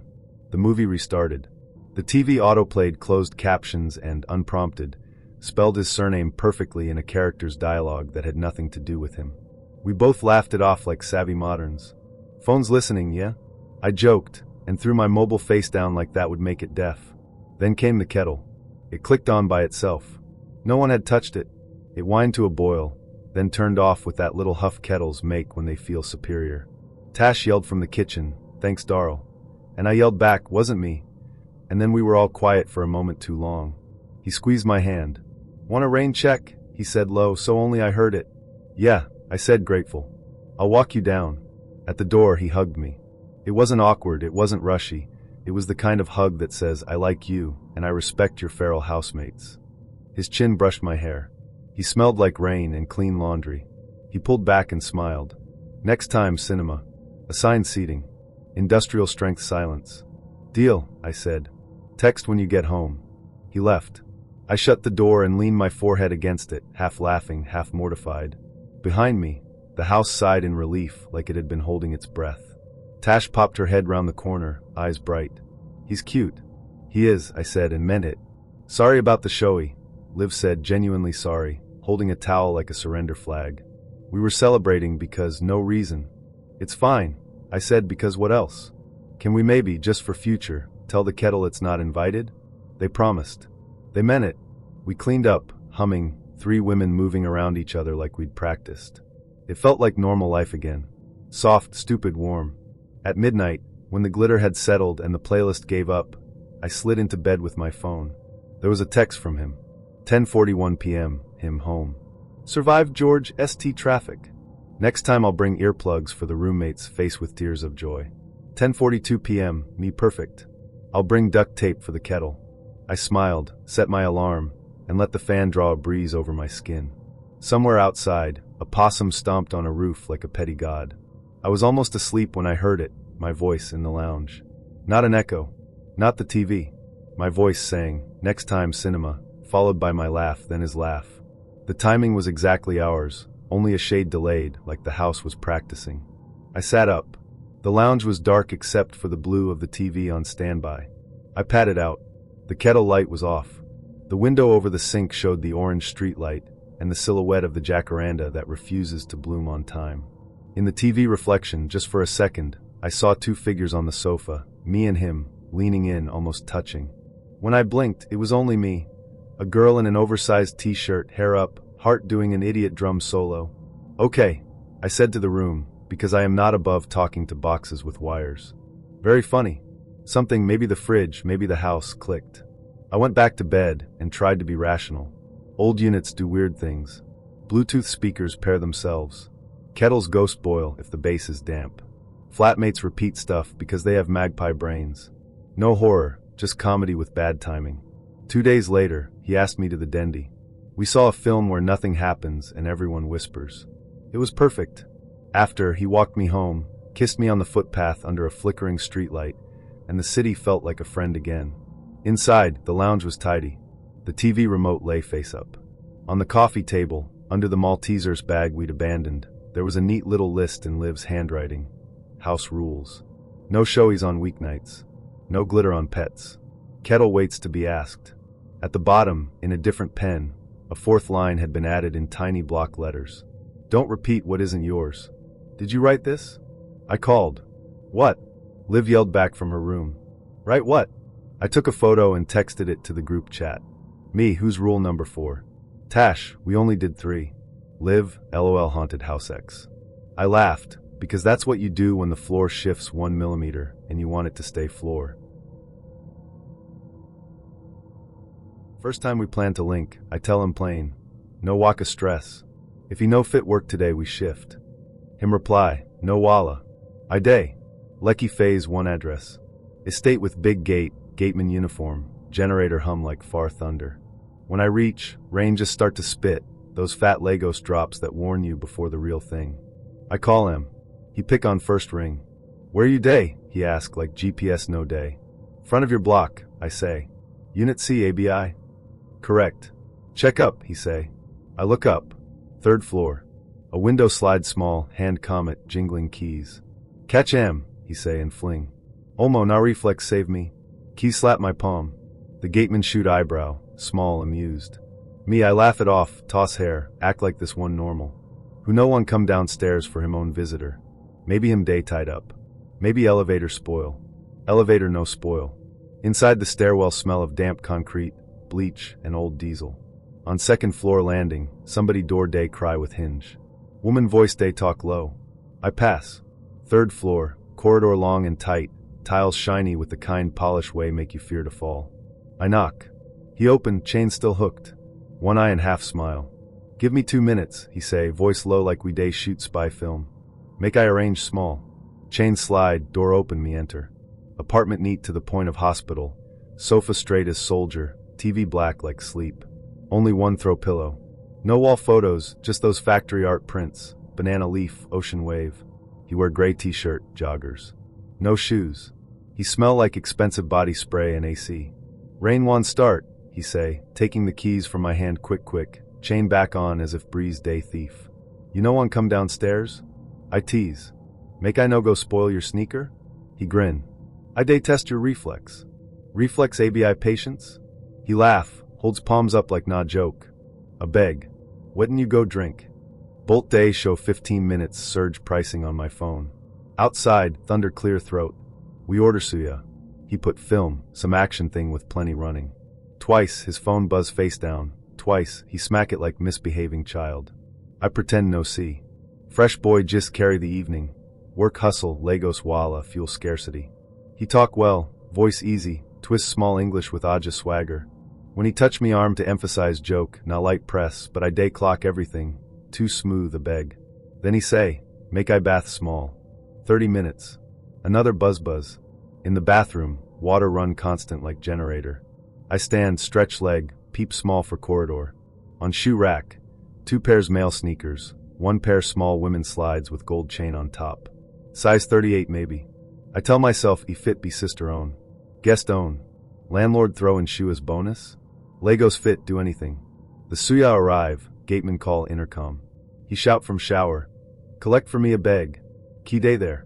I unlock, grab white plastic, smell of pepper and smoke rush in. When I turn to lock back, chain jam. As I fiddle I hear quick steps, heels.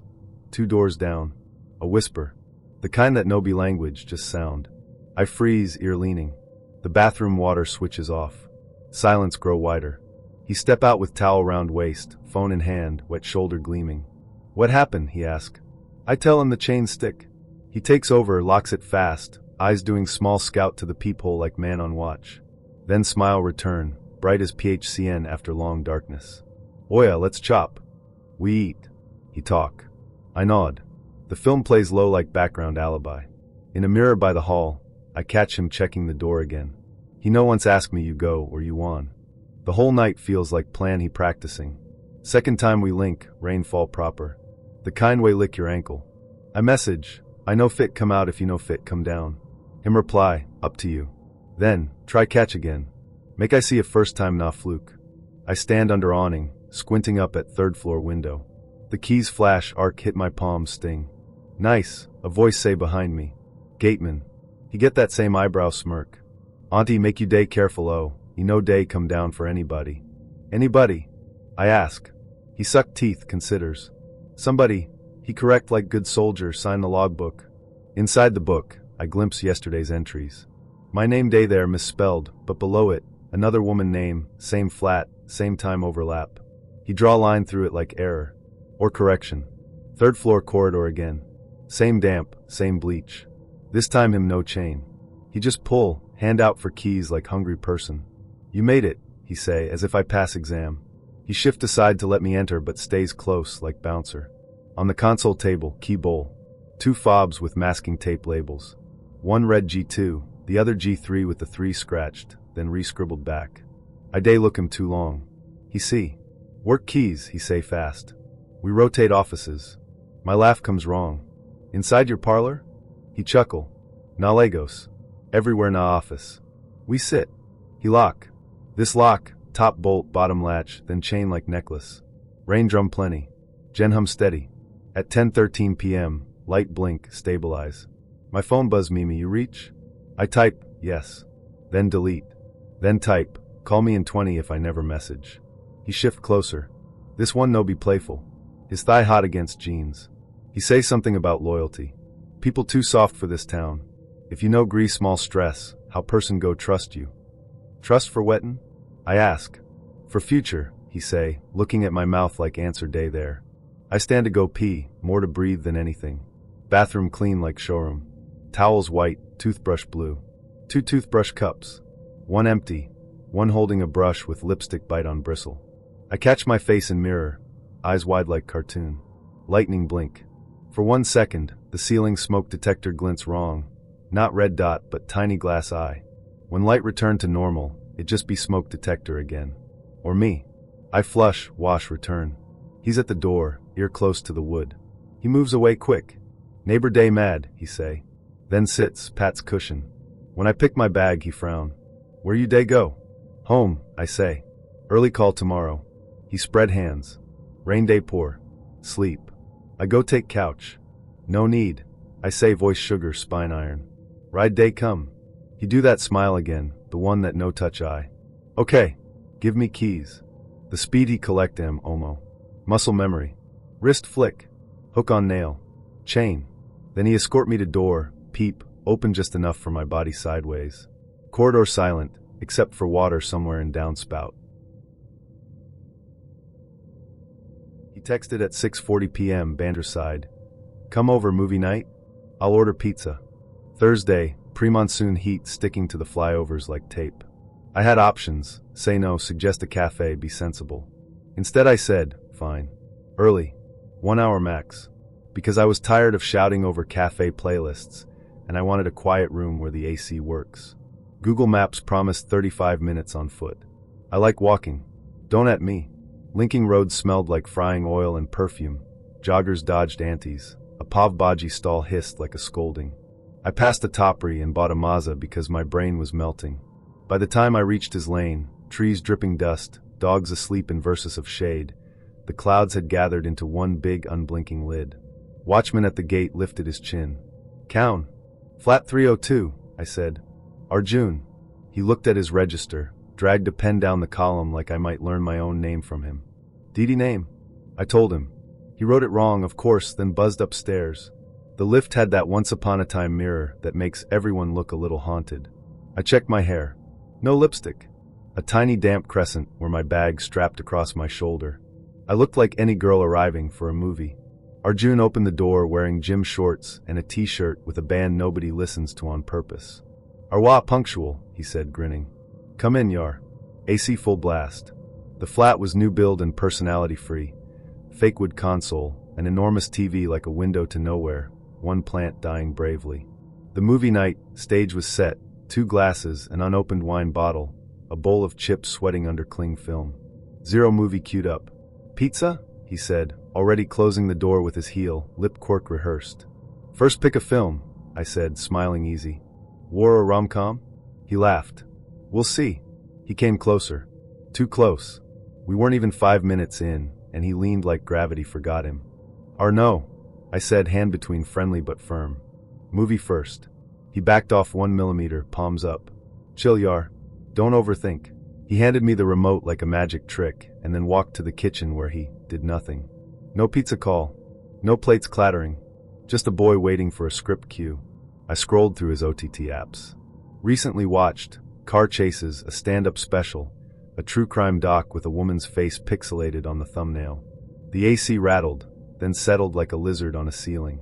He reappeared, tried again, arm around shoulder this time, breath too close.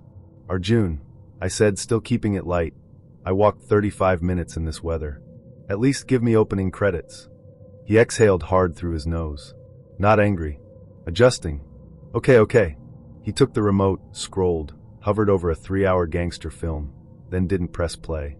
Instead he muttered, "You're cute when you pretend you don't know how this works." Something in my back went cold. I stood. "I'll use the washroom." "Left," he said, and smirked like washroom was code he understood better than me. The bathroom was showroom clean, the way a place looks when it's new or unlived in. 2 toothbrushes in a cup. One had a smear of tinted something on the bristles. There was a hair tie looped around the tap. On the wall, a tiny red eye blinked. Smoke detector? I told myself yes, while my skin told me still no. On the way back, I saw his bedroom door open a crack, unmade bed, a woman's sandal under the far edge like it had stopped running and simply died there. I didn't stop. I didn't ask. I didn't collect more evidence for a case I wasn't filing. Back in the hall, rain broke, the first drops fat as coins on the balcony sill. He was waiting with the remote again, but not for the movie. "Come," he said, that fake gentle tone men get when they want you to mistake pressure for invitation. "Sit closer." "Arjun," I said, and this time there was no sugar. "No movie, I'm going." He rolled his eyes, tiny teenage. Yar, why are you like this? I called you for. You called me for movie, I said. Words mean things. I picked up my bag. Pizza means pizza. Play means play. No means no. The silence that followed had edges. He stepped sideways between me and the door, hands loose at his sides like he wanted me to think he wasn't blocking. It wasn't a big space. You feel how big a boy is when a door is behind him. Don't be dramatic, he said. Rain started. You'll get soaked. Then I'll get soaked, I said. Move. We stared. He moved. Slowly, but he did. I was already turning the lock when he said, almost bored, fine, go. Don't forget your scarf. I wasn't wearing one. I didn't answer. The hallway smelled like wet concrete now. Downstairs the lift groaned like a story starting. I texted the watchman number. He'd stuck it on a paper near the gate ages ago. Me, leaving 302. Please open gate. Watchman, Hinge. Outside, the lane had turned to a theater of small disasters. Bikes slant parked like fallen soldiers, a stray dog shaking itself into a new dog, a palm frond skittering like a giant insect. No rickshaws.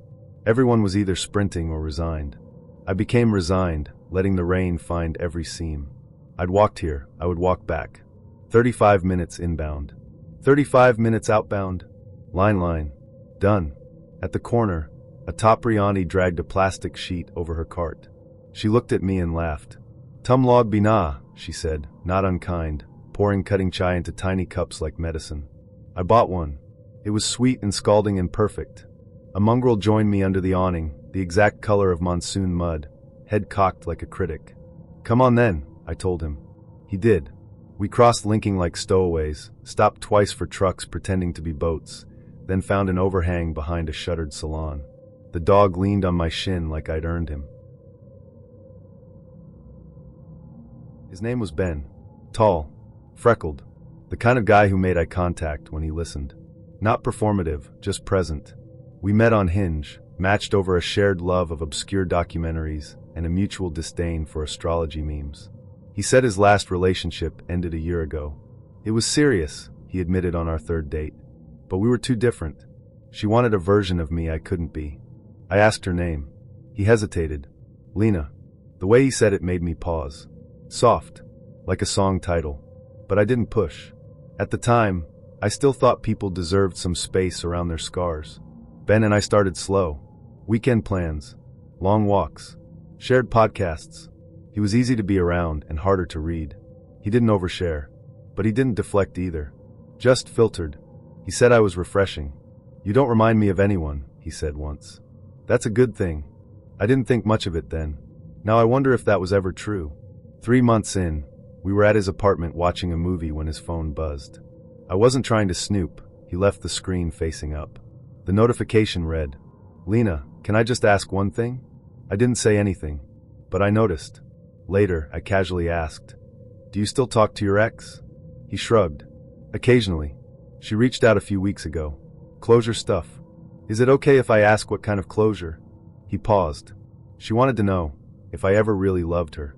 That kind of thing. I nodded, but the pit in my stomach stayed. That night, I looked her up. I didn't even know her last name. Just Lena, and that she was a painter. That's all he'd said. It took 3 Google searches and 1 deep Instagram dive to find her. She was beautiful. Not intimidatingly so, just soft. A lot of pale colors. Long captions. Close-up shots of oil on canvas. Paint under her fingernails.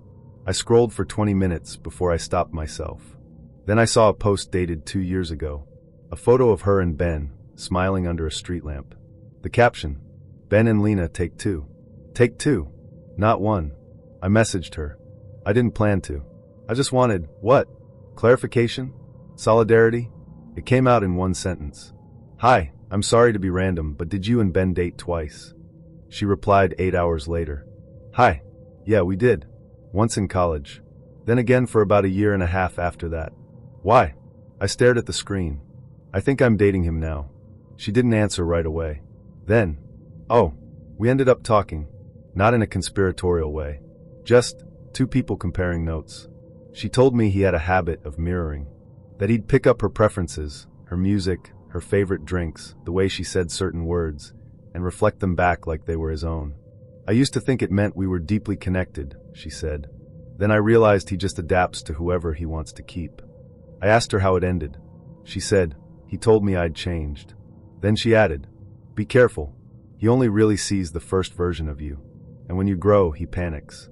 I didn't tell Ben I'd spoken to her, but I started noticing things. The playlist he made me, it had 2 songs from Lena's Instagram story saved in it. The nickname he used, Blue, I thought it was random. Lena had a painting called Girl in Blue from the year they got back together. He'd told me he liked women who were unpredictable in quiet ways. She said he told her the same thing. I confronted him on a Sunday.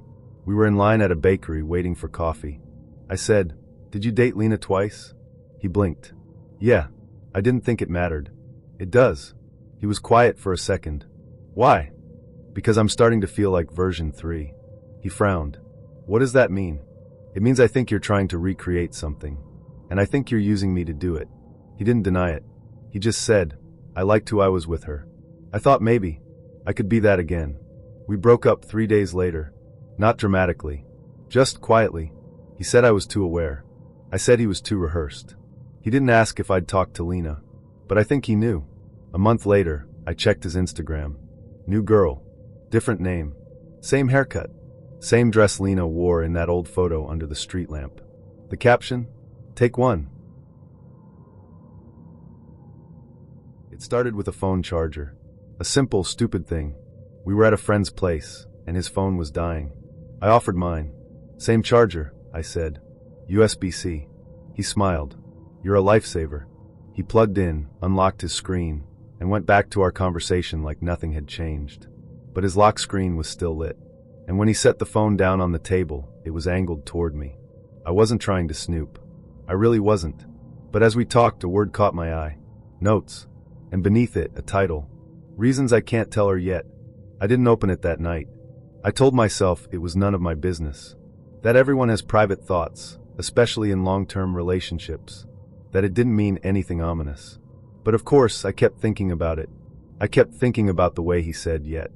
Reasons I can't tell her yet. His name was Jordan. We'd been together for a little over a year. Moved in after 6 months. Too soon, my sister said. But he felt safe. Steady. The kind of man who didn't raise his voice, who always did the dishes, who remembered how I took my coffee even when I forgot. He wasn't flashy. He didn't post about us online. He called social media a performance. I liked that. At first. The next morning, I waited until he was in the shower. I picked up his phone, unlocked it with the code he'd given me months ago. We weren't secretive, or so I thought. I opened notes. It was the top one. Last modified 3 days ago. I tapped it open.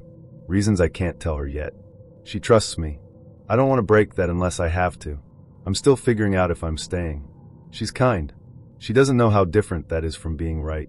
I thought I could build a life with her. I might still. But I think I'm in love with someone else. No, scratch that. I was in love with someone else. I'm just not sure it ended. I don't think she'd forgive me for the apartment. Or the debt. Or the message I never deleted. I don't want to lose her. But I don't think I deserve her. I stared at the screen. I didn't breathe. I heard the water stop in the shower and quickly locked the phone. Put it back where it had been. Then I went into the kitchen and made toast. When he walked in, towel around his waist, hair damp, he smiled like nothing was different. "Hey," he said. "You sleep okay?" "Yeah," I lied. "You?" He kissed my cheek. I almost flinched. I didn't confront him. Not right away. Instead, I played it cool. Paid attention. I started watching for signs. The way he hesitated when I asked about the future. The way he kept his phone face down. The way he lingered on certain names when he scrolled through texts. I checked the Notes app again a few days later. He'd edited the entry. Reasons I can't tell her yet, updated. Number 11. She looks at me like I'm still good. Number 12. If I told her, she'd stop. I started noticing things around the apartment. A key I didn't recognize on his keyring. A receipt from a wine bar I'd never been to. Dated the night he said he was working late. A pair of earrings in the bathroom drawer that weren't mine. I didn't say anything. I just started taking photos. Quietly. One by one. Evidence. In case I needed it. Then one night, I couldn't sleep. I got up to get water, and when I walked past the living room, I saw light. He was on the couch, laptop open, headphones in. I watched him for a moment. He was nodding slightly, reading something. I stepped closer. That's when I saw it. He was writing. A new note. The next morning, when he left for a run, I opened his phone again. There were 3 new notes. One titled, "What would I say if she asked?" Another titled, "Exit strategy, clean break." And then the worst. Plan B, reverse narrative. I opened that one. If she finds the note, deny, claim it's a writing project. Say it's a fictional exercise. A character study. Show her old drafts from grad school. Cry if necessary. Make her feel like she betrayed me by reading it. Buy flowers. Suggest therapy. Wait to see if she drops it. If not, A. Gaslight gently. B. Reframe memory. C. Flip timeline. D. Leave her before she leaves me. I sat down. I didn't cry. I didn't rage. I just stared. The man I was living with had a crisis plan for my heartbreak. A soft exit, with optional tears and a pre-written alibi. He wasn't panicking. He was preparing. I waited until he got home. Then I told him we needed to talk. We sat on opposite ends of the couch. I didn't yell. I didn't accuse. I just said, I read the note. He blinked. What note? I stared at him. He held my gaze for a second too long. Then, you mean my story notes? I didn't reply. He kept going. I've been writing again. You know that. I was working on a character sketch. That's what you saw. I nodded slowly. So you're saying none of it's real? He leaned forward. It's fiction. It's what-ifs. You read something private, and now you're assuming it's about you? I said nothing. He reached for my hand. I pulled it away. That night, I packed a bag. He didn't stop me. He just stood in the doorway, arms crossed, and said, "You're being dramatic." I left. A week later, I got an email. No subject line, just a single attachment. A PDF, titled, "The Confession She Was Never Supposed to Read." I opened it. It was the note, word for word. At the bottom, a new line. "If you're reading this, I guess I couldn't lie well enough." No apology. No explanation. Just that. I blocked his number. Changed my locks. Moved out 2 months later. Sometimes I still wonder if he meant for me to read it. If the note was a warning, a test, or a trap. We moved in together after 9 months. Too soon, maybe. But it felt right at the time. His lease was ending. Mine had just gone month to month, and we were spending nearly every night together anyway. His name was Elliot. He had one of those voices that sounded like it was always about to tell you something important. Quiet. Intentional. He made music recommendations like they were love letters, always with a little backstory. "This one reminds me of driving through Oregon in the fall," he'd say, queuing up a Bon Iver track.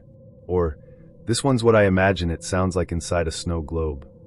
So when we merged our Spotify accounts into a duo plan, it felt romantic. Domestic. Like hanging a framed photo or splitting the electric bill. We made shared playlists. Cooking on Thursdays. Backseat singing. Rain sex probably. They were cute. Honest. Little digital rituals.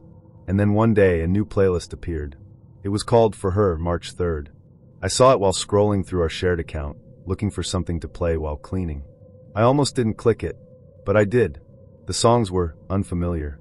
Not objectively strange, just not the kind of music Elliot and I usually shared. A lot of acoustic male vocalists. A track by Jose Gonzalez.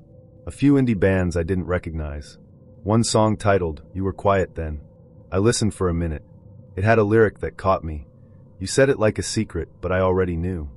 I paused the track. Checked the playlist description. There wasn't one. We never named playlists like that. For her. It was too scripted, too intentional.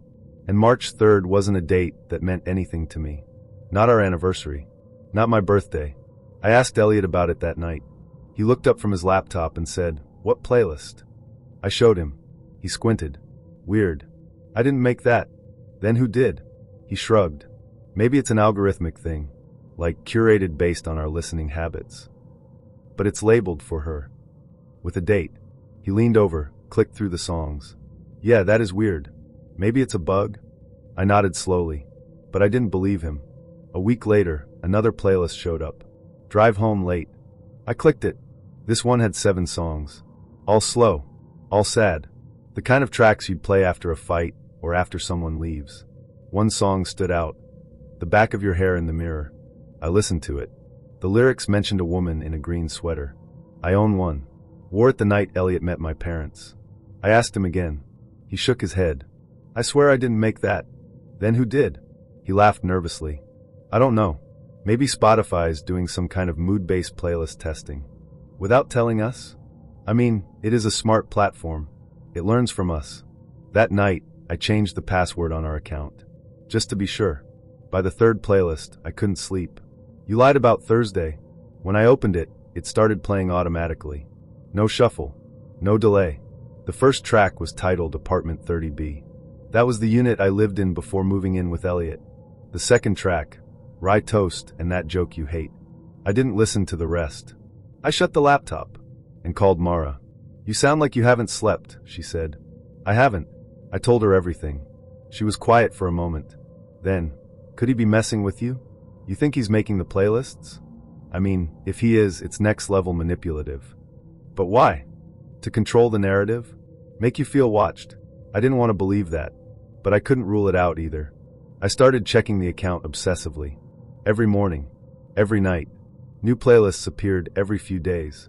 When you left the light on, don't forget the cereal. She knew on Sunday. Each one more specific than the last. Each one referencing something only Elliot and I could possibly know. I confronted him directly. You're doing this, I said. He looked genuinely hurt. Why would I? Because they're about us. About me. About things I haven't told anyone. He crossed his arms. Maybe you're projecting. Maybe it's just coincidence. No, I said. This isn't a coincidence. This is targeted. He didn't answer. Just looked away. I created a second account. Private. No shared access. No history. I didn't connect it to any devices. Just for me. It stayed clean. No strange playlists. No eerie titles. Until one day, a single playlist appeared. Private doesn't mean safe. I left the apartment that night. Packed a bag and crashed at Mara's. I didn't tell Elliot where I went. The next morning, a new playlist showed up. Green toothbrush, left drawer. That's where I kept mine in his bathroom. I hadn't packed it. The description read, "You forgot something." Mara said to go to the police. But what would I say? My boyfriend might be spying on me through Spotify? No crime had been committed. Just a pattern. A pattern that made me feel like I was being watched, tracked, described. I changed my passwords. Disconnected all smart devices. Factory reset my phone. The playlist stopped. For a while. Until yesterday. My phone buzzed. A Spotify notification. New release for you. Still listening. I hadn't reinstalled the app. I clicked the link. It opened to a playlist. Only one song. Come Home. The cover image? A photo of me sleeping. One I never took. I hadn't planned to try pairwise. I'd deleted all my dating apps 6 months earlier, after one too many dates that felt like job interviews followed by ghostings. I was tired of calculating charm. Tired of curating my personality into a bio, of wondering if I'd been swiped on because of my eyes or the fact that I said I liked Murakami in a sentence that made me sound like I read it in translation. I did. But then my friend Mara convinced me. It's different, she said. It doesn't just match you, it predicts you. Like, it knows what you need before you do. I laughed. That sounds horrifying. She shrugged. It worked for me. I'm seeing someone now. He's not perfect, but the app said we'd be a 94% match for long-term compatibility. And honestly, I believe it. I should have known then. Any sentence that ends with "I believe the algorithm" should be a red flag. I signed up a week later, on a night I couldn't sleep. The onboarding process was intense. There were questions, but not just the usual ones. These were deeper, stranger, almost invasive. Would you rather be loved too much or too little? Do you lie when you say "I'm fine"? In what ways are you most dangerous? What's your most consistent self-delusion? I answered them all. Some seriously, some sarcastically, some just to get through it. Then it asked, would you consent to a match based on a prediction of emotional impact rather than personal preference? I hesitated. Then I clicked yes. I don't know why. Maybe I was curious. Maybe I was lonely. Maybe I wanted to believe something else could choose better than I could. His name was Caleb. Data scientist. Tall, with a face that looked like it had been sketched in pencil. Sharp lines, soft eyes, slightly unfinished. We talked for 2 weeks before meeting. He was careful, measured, the kind of man who used punctuation in texts and didn't send selfies. He asked good questions, not performative ones. Not "what's your biggest trauma," but "what parts of yourself do you keep quiet around most people?" I like that. He said pairwise had matched us at 97%. I didn't even know it went that high, I joked. He replied, it doesn't. Not for most people. Our first date was at a bookstore cafe, which felt like a marketing stunt, but was actually perfect. He didn't try too hard. But he didn't coast either. When I told him about my job, editing scripts that never got made, he asked what the best unproduced one was. When he talked about his work, he used phrases like predictive intimacy mapping and emotional signal clustering, but somehow made them sound poetic.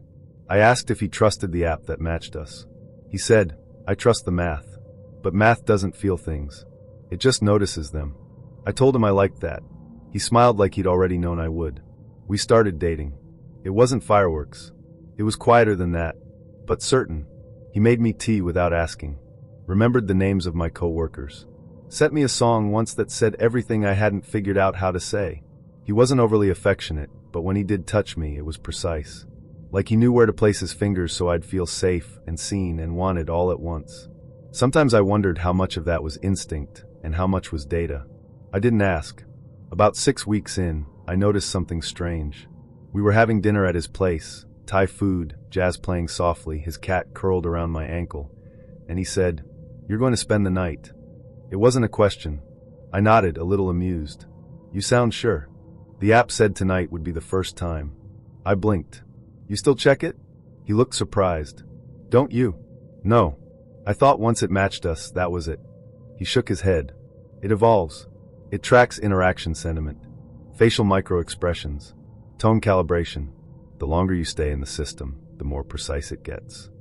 My stomach twisted. "You mean it's watching us?" He smiled. "Not watching. Learning." That night, I lay awake in his bed, staring at the ceiling. I thought about the way he'd kissed me, gently, like a prediction coming true. I thought about how he had touched me exactly where I needed to be touched, without asking. Not because he knew me. Because the app did. Things shifted after that. Caleb started referencing the app more. Casually but often. "It says we're trending toward a plateau. It predicted you'd cancel tonight. I planned for it. It thinks you're about to bring up something vulnerable." It. Not I feel. Not I think. But it says. I felt like I was dating a priest reciting from a holy text written in code. One night, I asked him, "What would you do if it told you we weren't right anymore?" He looked at me seriously. "Then I'd let you go. We'd be grateful for the time, and we'd part before the damage." I laughed. "That's clinical. It's merciful." I didn't press. But I started checking the app again. At first, it was just to see if he was right about the predictions. He always was. Then I dug deeper. There was a hidden tab, buried in the settings, projected emotional arc. It showed a graph, a timeline, a curve that started high, dipped low, then plateaued at something called stable attachment risk. Underneath, a phrase, projected dissolution, month 4, week 2. I stared at it for a long time. I didn't cry. I didn't scream. I just felt dismissed. Like someone had written the ending before I even got to act in the middle. I didn't tell him I found it, but I started pulling back. Not enough for him to notice. Just enough for the app to adjust. I wanted to see if I could change the ending. The week before month 4, week 2, he asked me to come over. He made dinner. Put on a playlist I'd made months ago, one I didn't think he'd saved. We ate. Talked. Laughed. He didn't mention the app once. When I stood to leave, he said, "Wait." I turned. "I opted out," he said. "What?" "I disabled my account. Deleted the data. I wanted to see what it felt like to choose without being told." I stared at him. "Was it different?" He nodded. I was scared, but also more present. I swallowed. "So what now?" He smiled. "Now we find out if we still want each other without the algorithm holding our hands." We kissed. It felt real. Not predicted. Not curated. Just messy. Warm. Human. The app sent me a final notification the next day. "You've reached the edge of the model. From here, it's all uncertainty. Proceed?" I hit yes, and watched the app delete itself. I should have said no. The email arrived 2 months after the breakup. Subject line, post-relationship closure study, participant invitation. At first, I thought it was spam, the kind of clickbait you scroll past on social media. Take this quiz to find out why your ex left you.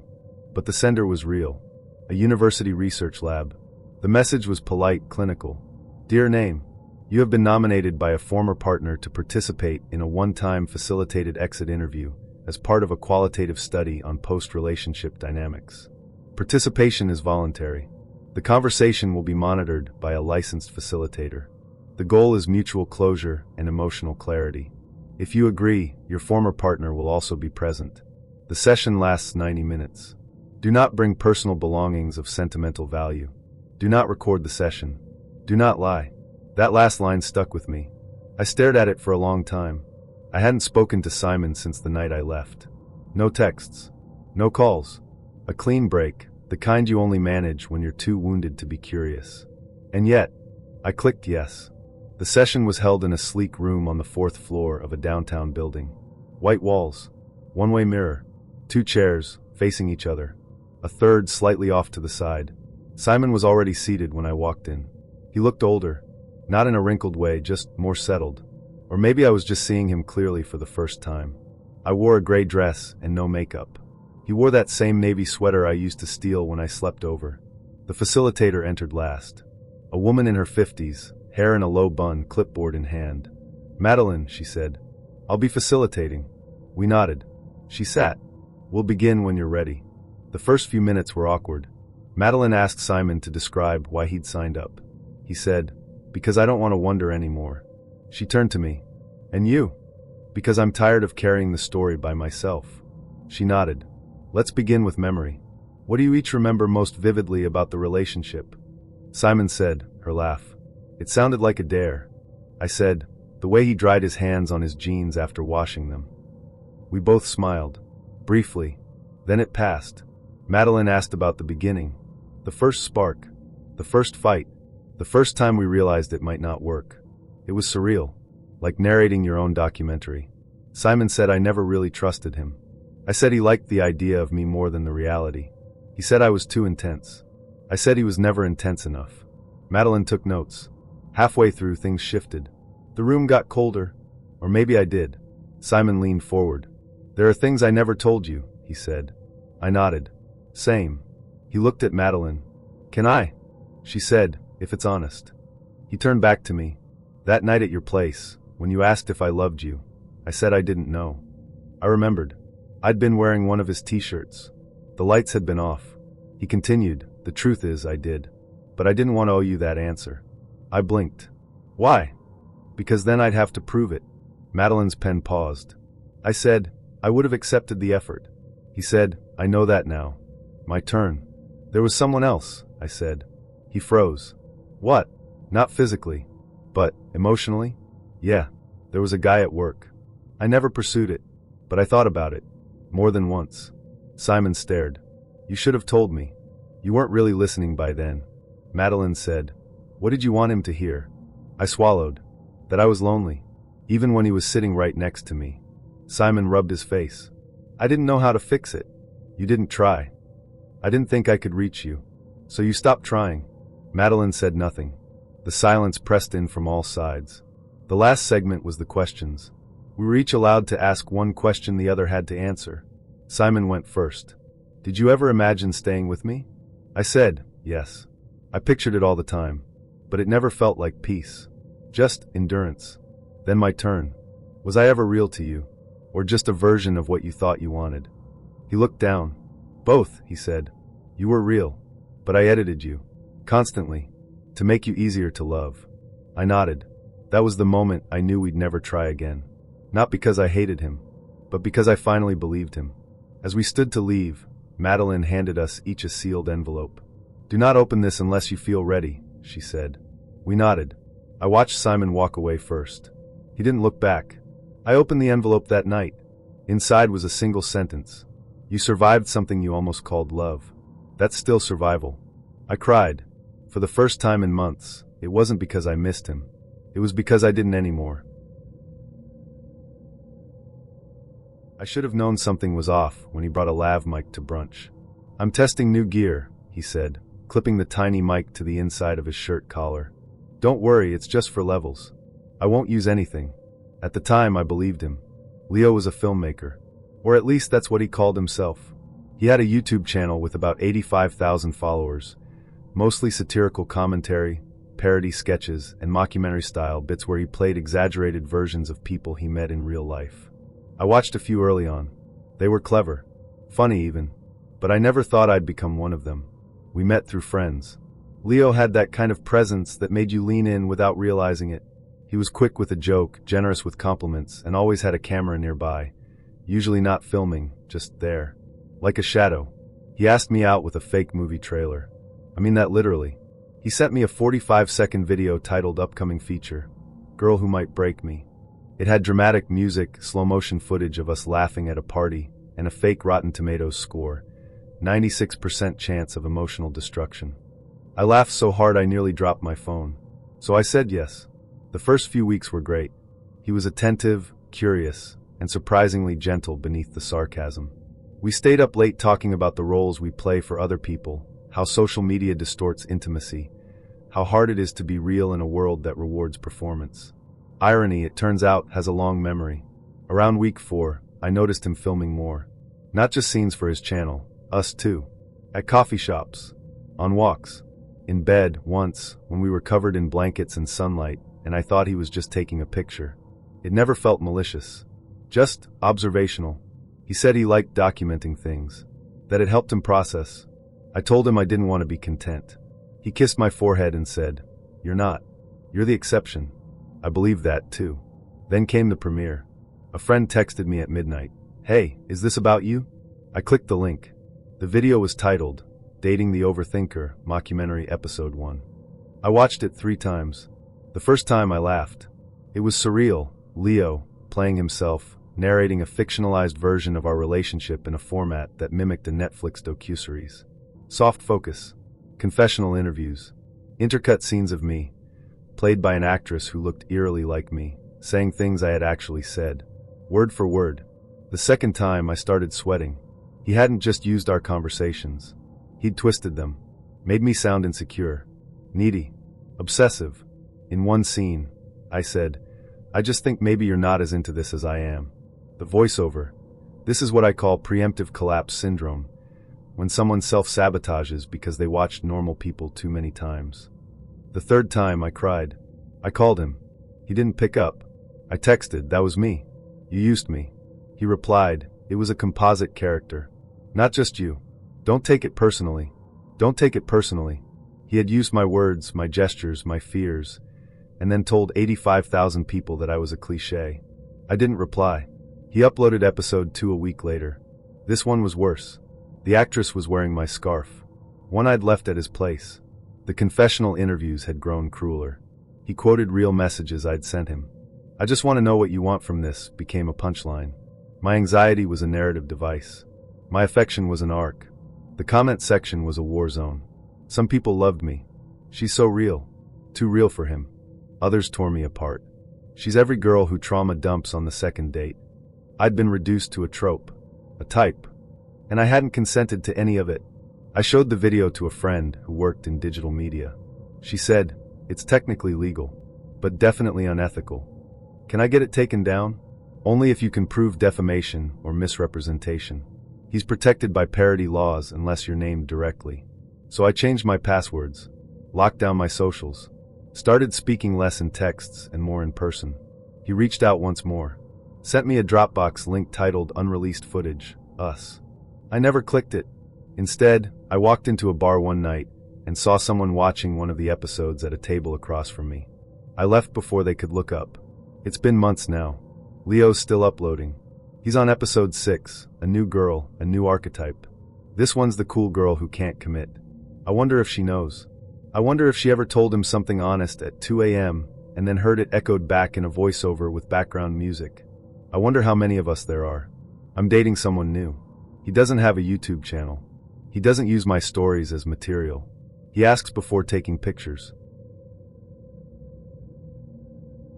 I found out about the blog on a Tuesday. It was a mindless scroll, Instagram to Twitter to Reddit, then back to Instagram. I was lying on my stomach in his bed, half-dressed, wrapped in that lazy afterglow you get when you trust someone enough to fall asleep in their apartment without makeup on. He was in the kitchen making coffee, humming. I was trying to remember the name of a movie we'd watched the night before, so I Googled a line from it. That's when I saw the link. New entry. Laughs at her own jokes. Posted on a blog called Date Audit. I clicked. And there I was. Not by name, but unmistakably me. She's got this way of laughing at her own stories, like she's trying to convince herself they're more interesting than they are. It's kind of cute, kind of insecure. Drinks tequila without flinching. Has a small scar on her thigh she says is from a childhood bike crash. Probably not a lie. Sleep rating, 8.5, responsive, generous, but a little too eager to please. Would I see her again? Maybe. Depends if she stops checking her phone every 5 minutes. My mouth went dry. There were other entries. Weeks of them.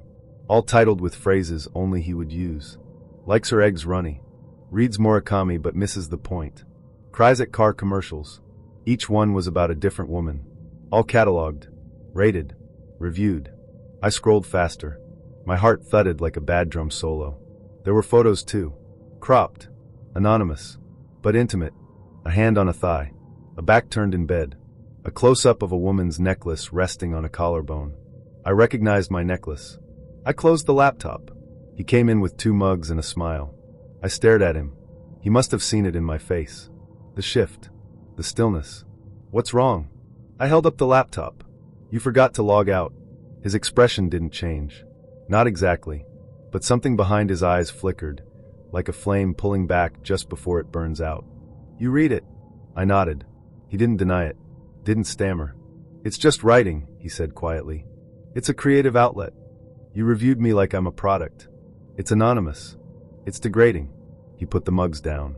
One sloshed onto the floor. I didn't mean it to be. I write to understand things. To process. I stood up, pulling the blanket with me. You processed me. He took a step forward. You said you liked being seen. I didn't mean like this. He paused. It was never malicious. You rated my body. My emotions. My sex. You knew I was a writer. This isn't writing. This is exposure. He opened his mouth. Closed it. Then softly. Did you read all of it? I blinked. What? Did you read the last part? I hesitated. Then opened the laptop again. Scrolled to the end of my post. She's the first one I haven't wanted to write about. But I did anyway. Because that's what I do. And I think that might be the problem. My throat tightened. I looked up at him. I don't want to be a problem you write through, I said. I want to be a person you protect. He didn't speak. I put my clothes on slowly, deliberately. When I reached the door, he said, I'll delete it. You already published it. I can take it down. But you can't take back that you wrote it. He didn't follow me. I walked for an hour. Around corners I didn't recognize. Past couples laughing in restaurant windows. Past strangers who would never review me. I thought about every moment we'd shared. Every time I thought he was listening. Every time I thought I was safe. And how easily it had become content. He emailed me a week later. Said he'd taken down the blog. That he'd stopped writing. That I was right. I didn't answer. Because I wasn't a lesson. And I wasn't a draft. Sometimes I still wonder what he'd write now. What the title would be. Walked away without looking back. Didn't stay for the apology. Refused to be reviewed. But I'll never know. It was supposed to be fun. A murder mystery dinner. 3 hours. 1 body, 9 suspects, unlimited wine. I'd never done one before, but Theo had. He said it was his thing, theater for introverts.